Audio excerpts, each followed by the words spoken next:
Been asked to look at some photographs from the past, and because I've been here a long time, they span a period of the college's history, perhaps to highlight some of the things that have occurred as part of our 60th anniversary.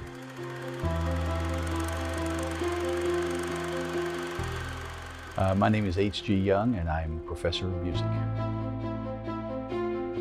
This is the photograph of Madame Sheng, and this photograph probably is from the late 1970s. And so during those days, she was an adjunct faculty member here and taught Chinese watercolor and such. I became acquainted with her because I had attended a conference at Chautauqua one summer, and she got word of that and came to me and says, "Oh, I go to Chautauqua every summer." And she began to talk about her affiliation with this community in New York, this arts community. And so we became colleagues a long time ago.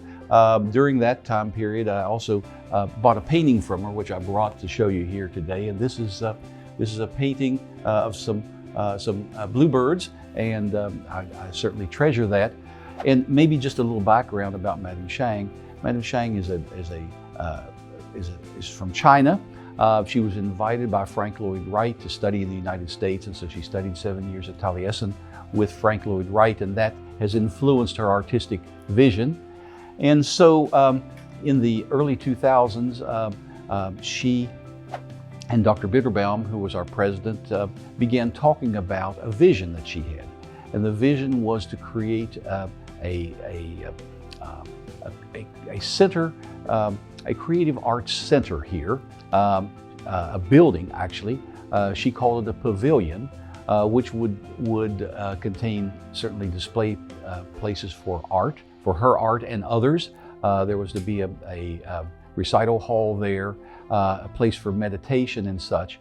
And so Madame Sheng pledged some money to the college, and there was a plan, even an architectural plan. The architectural plan was made by a young man named Bing Hu.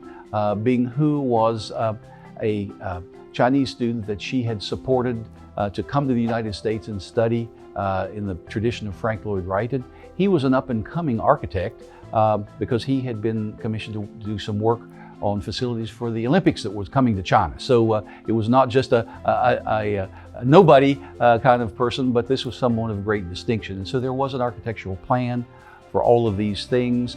And so it would have been a major signature building for our college. The Sheng Pavilion is what it was going to be called.